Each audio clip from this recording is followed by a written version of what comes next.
ठीक है। ओम ये त्वा अहिहत्ये मघवन अवर्धन ये सांबरे हरिवो ये गविष्टौ ये त्वा नूनम अनुमदन्ति विप्राः पिब इंद्र सोमं सगणो मरुद्भिः। मंत्रार्थ। मघवन, हे धनवान ऐश्वर्यवान, ये जो त्वा तुझको अहिहत्ये अहितकारी की हत्या के लिए अवर्धन बढ़ाते हैं, ये जो सांबरे गर्जन में, ये जो हरिवो हरिवान गविष्ठौ गवेषणा में, ये जो विप्राह विप्रेरक विशेष पूर्ण करने वाले, त्वा तुमको नूनम निश्चय ही अनुमदंती आनंदित करते हैं। इंद्र, हे परमेश्वरवान, सोमम सजन ऐश्वर्य प्रेरणा को मरुद्भः मरणशीलों के सगणों गण सहित पिब पी लो। भावार्थ। जो विभिन्न कार्यों में हमारी सहायता करते हैं, विभिन्न अवसरों पर हमें आनंदित करते हैं, उनके साथ सामूहिक रूप से सोम पीना संभव हो पाता है। सोम शब्द भी सु धातु से निष्पन्न है, जिसका अर्थ ऐश्वर्य होना, उत्पन्न करना होता है। इसी अर्थ में सोम परमात्मा का वाचक है। सोम पीने का अर्थ है परमात्मा की चेतना को आत्मसात करना, उसके साथ एकाकार हो जाना। संब धातु का अर्थ मर्दन, ताड़न, गर्जन करना होता है। इसी अर्थ में मेघ, बादल तथा जल को भी संबर कहा जाता है। सांबर का अर्थ है संबर संबंधी, अर्थात मेघ या जल संबंधी कार्य। मेघ बनना, वर्षा होना, जल प्रवाहित होना तथा जल एकत्र होना जैसे कार्य सांबर कहे जाते हैं। धातुवादी निरुक्त।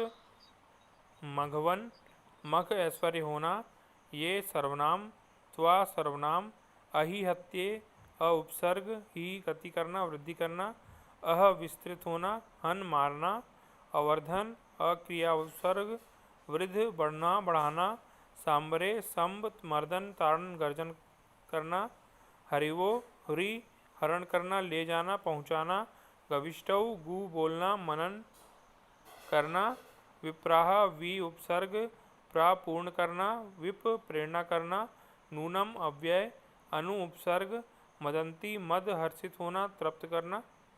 इंद्र, इंद्र परमेश्वर्य होना। सोमम सु उत्पन्न करना, ऐश्वर्य होना, सु प्रेरणा करना। मरुद्भिः मृ मरना, सगणों स उपसर्ग, गण गिरना, समूह बनाना। पिब पी पीना। ओम खम ब्रह्म।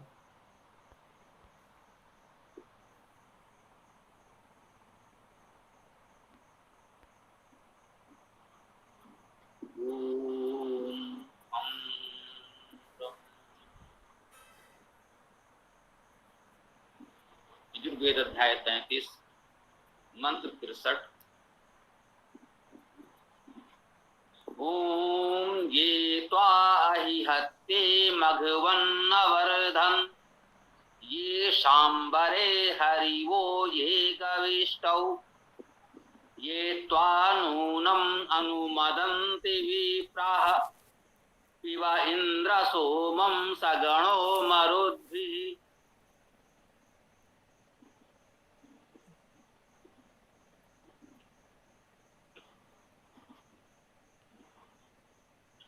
ओम, ये जो सर्वनाम है बहुवचन में है, त्वा तुमको, अहिहत्ये अहितकारी की हत्या के लिए, आ उपसर्ग है निषेध के अर्थ में, ना के अर्थ में। ई का अर्थ है गति वृद्धि करना, इसी को हम कह देते हैं हित करना। इसी की प्रगति हो, वृद्धि हो, इसी को हित होना कहते हैं। और हित क्या हो सकता है? हित शब्द तो ही धातु में ता प्रत्यय लगने से बना है। इसे क्री से कृत, गम से गत आदि। तो हित का यही अर्थ है कि उसकी गति वृद्धि हो। अब आ निषेध हो गया, कि जो गति वृद्धि का निषेध करने वाला है, अर्थात अहितकारी, वर्तमान भाषा शैली में कहें अहितकर तो समझ में आएगा। अहि का अर्थ है अहितकर, जो अहित करने वाला है उसकी हत्या, जो अहित है किसी का उसकी हत्या कर सकते, उसका हनन कर सकते। यहाँ ये भी कह सकते हैं कि अहित की हत्या करनी है, किसी व्यक्ति की नहीं, प्राणी की नहीं। जो अहित की भावना है या जिस कार्य से, जिस परिस्थिति से किसी का अहित हो रहा है उसे दूर करना है। कह सकते हैं किसी को अहित होने से बचाना। अहि हत्ते काजय भावा उत्तम हम ग्रहण कर सकते हैं। मघवन, मघवन का अर्थ वही भगवान की तरह मघवान। मघ का अर्थ धन आनंद है, धनवान। मघ का अर्थ धन है, धातु अर्थ में भी मघ का अर्थ धन होना, समृद्धि होना, ऐश्वर्य होना। मघ धातु के अर्थ हैं ऐश्वर्य होना, समृद्धि होना, धन होना आदि। तो मघवन का अर्थ भी हुआ है ऐश्वर्यवान। मघवन संबोधन कारक में है, हे ऐश्वर्यवान, जो तुम्हारे लिए अहितकर है, त्वा का अर्थ तुम्हारा, तुम्हारे लिए, तुमको, ये सभी होते हैं। तो जो तुम्हारे लिए अहितकर है उसका हनन करें, उसको समाप्त करें। अवर्धन, अवर्धन, अवर्धन में क्रिया है, इसको आ जो है ये क्रिया उपसर्ग होगा, यहाँ निषेध का अर्थ नहीं है। अवर्धन का अर्थ है बढ़ाया, बढ़ाते हैं भी कह सकते हैं, क्योंकि वेद में जैसे कहते हैं सार्वकालिक सत्य है तो वर्तमान भूत का कोई भेद नहीं होता। बढ़ाया या बढ़ाते हैं, सूर्योदय हुआ या सूर्योदय होता है, एक ही बात है। तो अवर्धन बढ़ाया, बढ़ाते हैं। कहते हैं हे भगवान, जो तुम्हारे अहित का हनन करने वाले हैं उनको बढ़ाते हैं। ये सांबरे, जो सांबर में, सांबर क्या है, गर्जन में संब धातु का अर्थ है मर्दन करना, ताड़न करना, गर्जन करना। तो ये सभी अर्थ लिए जाएंगे सहज भाव से। मान लीजिए वहां गर्जन में लिखा हुआ है तो इसका ये अर्थ नहीं है कि मर्दन और ताड़न नहीं होता, आप अर्थ ग्रहण कर सकते हैं। सांबरे गर्जना करना है, मर्दन करना है, और जब अहितकर की बात हो रही हो तो ताड़न भी करना है।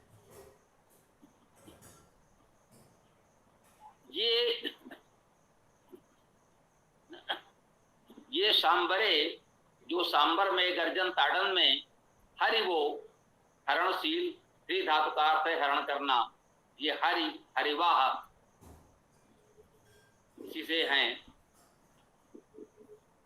तो हरिवो का अर्थ हुआ हरणशील, जो हमारे दुखों कष्टों का हरण करे उसे हरि कहते हैं। ईश्वर को हरि नाम से भी पुकारा जाता है।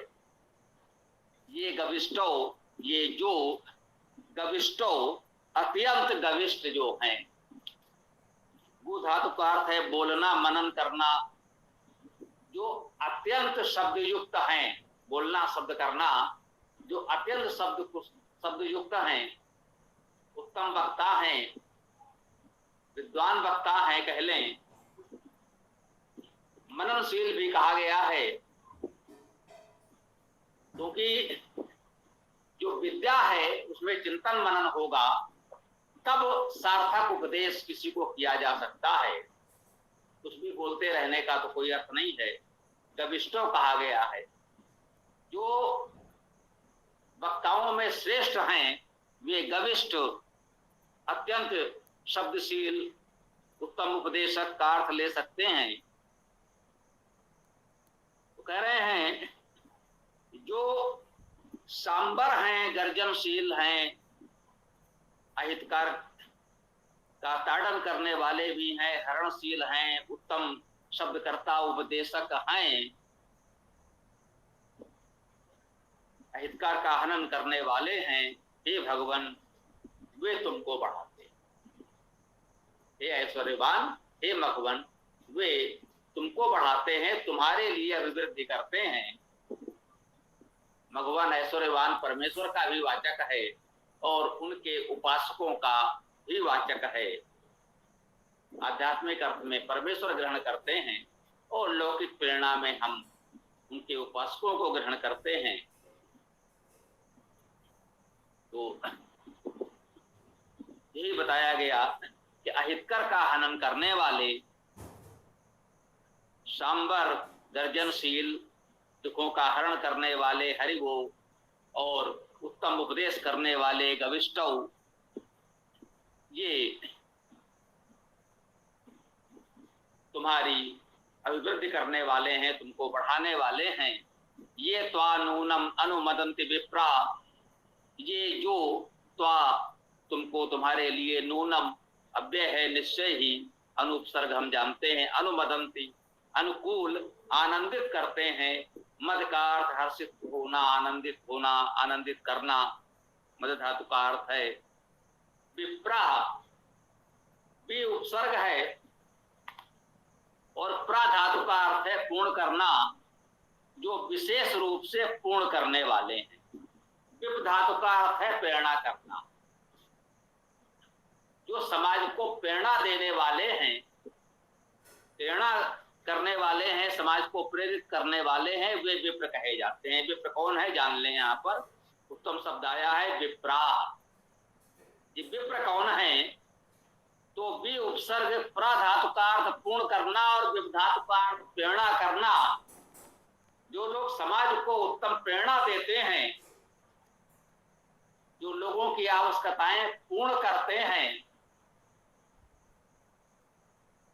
विशेष रूप से कह सकते हैं जो विद्या की पूर्ति करते हैं, लोगों को विद्या से पूर्ण करते हैं, जो स्वयं विद्या से परिपूर्ण होते हैं, उन्हें हम विप्र कहते हैं। विप्र का अर्थ हुआ विशेष रूप से पूर्ण करने वाले और प्रेरणा देने वाले। ये विप्र शब्द का शाब्दिक धातु अर्थ हमको जानना चाहिए तो भ्रम नहीं होगा। ये है विप्र शब्द का अर्थ वेद में, वेद के अनुसार। तो ऐसे जो विप्र जन हैं वे निश्चय ही तुम्हारे लिए अनुकूल, आनंद हर्ष करते हैं, सबको आनंदित हर्षित करते हैं। कहते हैं पिब इंद्र, हे इंद्र, इंद्र संबोधन कारक में है, तो हे इंद्र पिब, अब पियो। जब ऐसे उत्तम विप्र समाज में हैं जो सबको उत्तम प्रेरणा देते हैं, उत्तम विद्या से परिपूर्ण करते हैं, वे सबको अनुकूल आनंद देते हैं, तो हे इंद्र परम ऐश्वर्यवान, पिब तुम भी पियो, क्या सगणो मरुद्धि,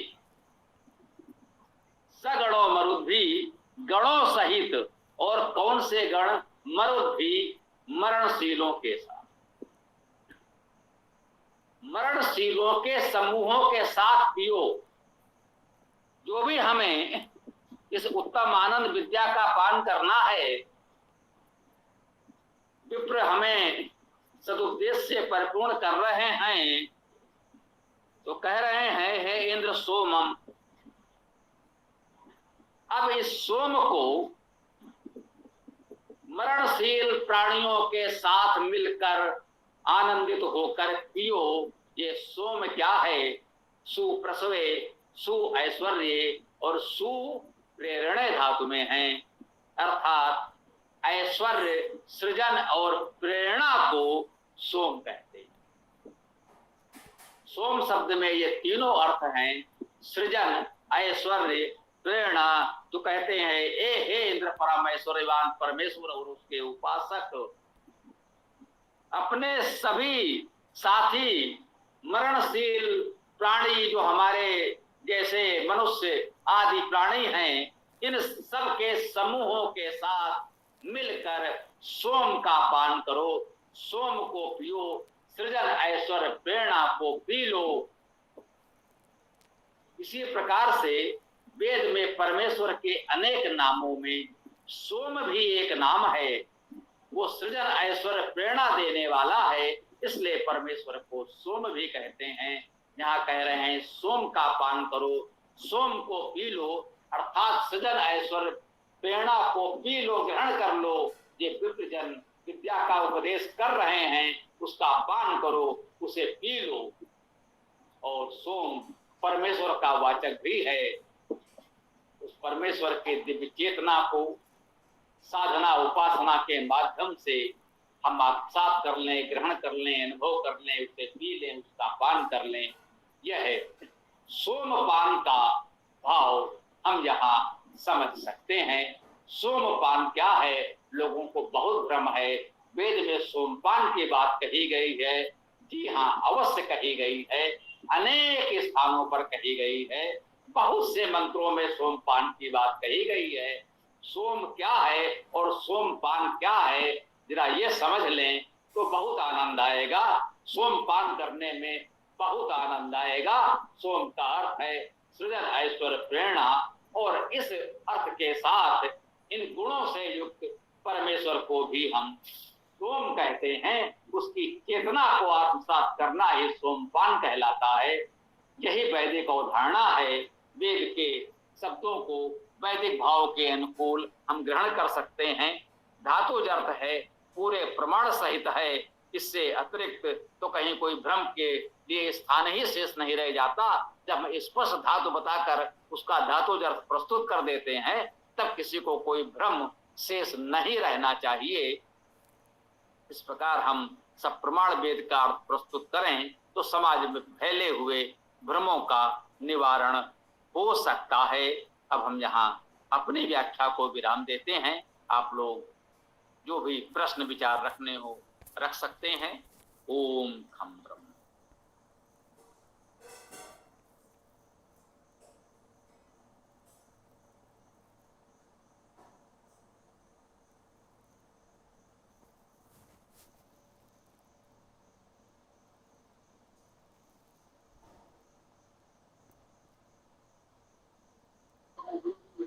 जी, किसी साथी का प्रश्न हो मंत्र से संबंधित तो कर सकता है, अन्यथा वेद अष्टक का पाठ करते हैं।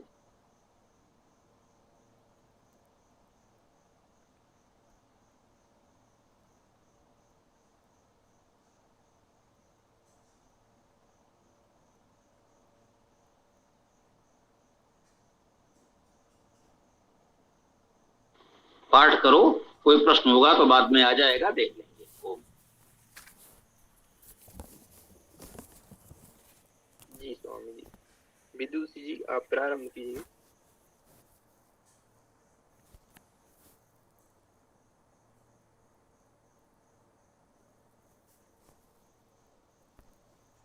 मैं करता हूँ। आप ओम अग्निमीळे पुरोहितं देवयज्ञस्य देवं ऋत्विजं होतारं रत्नधातमम्। ॐ समानि वः आहुतिः समाना हृदयानि वः समानम् अस्तु वो मनः यथा वः सुसह असति।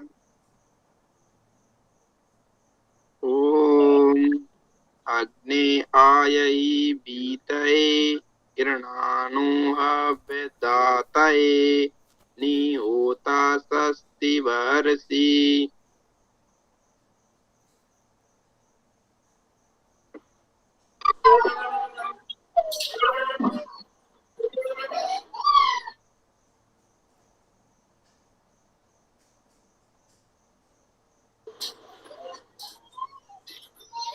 ॐ स्वस्ति न इन्द्रो वृद्धश्रवा स्वस्ति न पूषा विश्ववेदाः स्वस्ति नः ताक्ष्र्यो अरिष्टनेमि स्वस्ति नो बृहस्पति दधातु। ओम ये त्रिसप्ताह पर्यंत विश्वारूपाणि बिभ्रतः वाचस्पति बलाते साम तन्नो अद्य दधातु मे।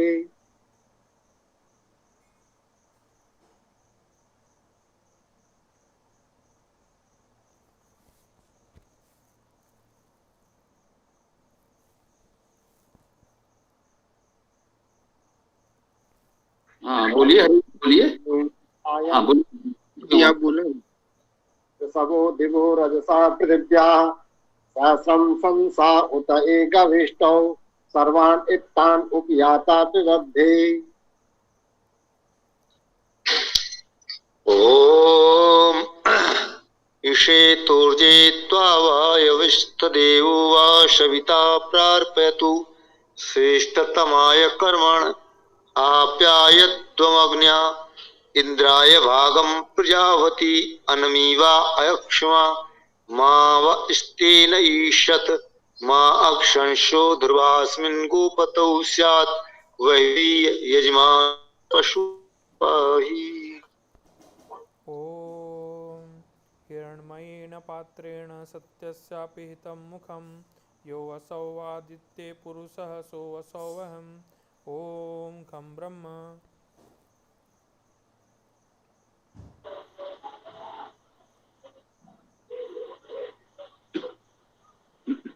तो अति उत्तम पाठ संपन्न हुआ। कल सायंकाल 7:30 बजे हम लोग श्वेत कक्षा में पुनः मिलते हैं। ओम स्वस्ति, ओम नमस्ते, ओम खम ब्रह्म, ओम खम ब्रह्म, ओम खम ब्रह्म। ओम नमस्ते।